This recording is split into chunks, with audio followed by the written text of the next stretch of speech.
All right, Rick, it is Thanksgiving week, and as usual, after a good Thanksgiving dinner on Thursday, we're going to have some football to cover on Friday. One of the teams that we're going to be covering this weekend is Lake Travis, and they had a pretty interesting game this past weekend against Steele. They won 27-20, but took a goal line stand at the very end for them to win. If you're a Cavaliers fan this weekend, are you worried about last week's game, or are you not even going to think about it?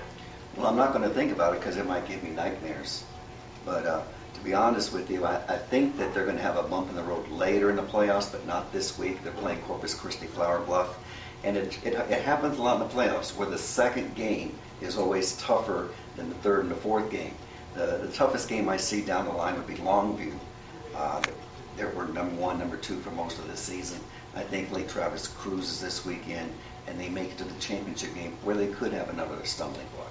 Yeah, about that Lake Travis game, I'm not going to say the better team lost this game, but Lake Travis definitely caught some breaks, got a couple key fumble recoveries.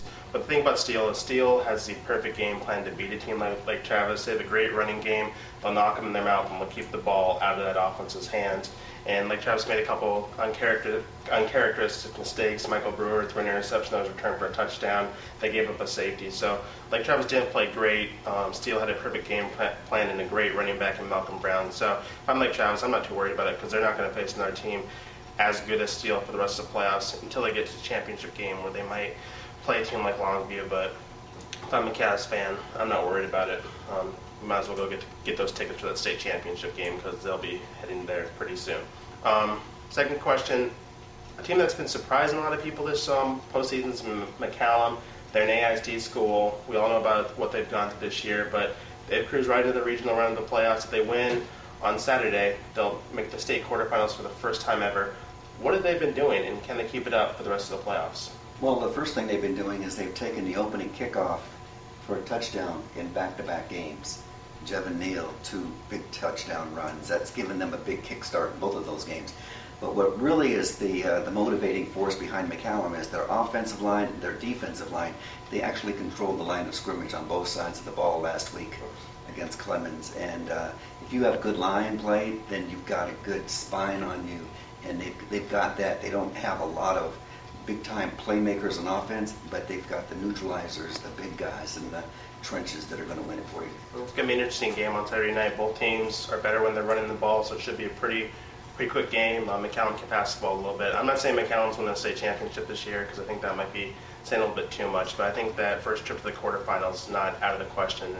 And against a team like Calhoun, which last year reached this round and played at the Alamo Dome and actually lost to Hendrickson, I think McCallum can get it done and get to the quarterfinals. We talked a little bit about the big schools. We have 4 small schools still playing. We have Wimberley, we have Caldwell, LaGrange, and Blanco. 3 of those schools are 3A teams. Which of those 3A teams has the best shot at a state championship? Danny, I think LaGrange actually does because of actually 2 good reasons. One, they have one of the best quarterbacks in the state that is still playing, and that's Josh Snyder. One of the best 3A players, if not the player of the year in our area as far as Class 3A. And they have a good wide receiver, Brandon Wilkerson. He's a big-time receiver, made some big-time plays last week. LaGrange is rolling. They've got 2 bookends on offense. I'm going to go with Wimberley. Wimberley, we were really high on them in the preseason. I've had kind of questions about them the entire year. They got to a really bad start, but they're finally healthy. A lot of their players we expected to play well in the preseason are healthy and playing well. Dennis Smith has 7 touchdowns in the playoff. The Blakemore brothers are playing really well. The defense, they're giving up points, but they're also scoring points too. They have 4 defensive touchdowns this year too. So they're playing really well. They play Brownwood this week, which might be their toughest opponent until the later rounds. So I think they can get past Brownwood. They can get in those later rounds, and then it's one game at a time. Anything can happen. So I'm going to go with Wimberley. So those are our picks. Join us again next week as we talk about the state quarterfinals, and have yourself a great Thanksgiving. And good luck to all our Central Texas teams.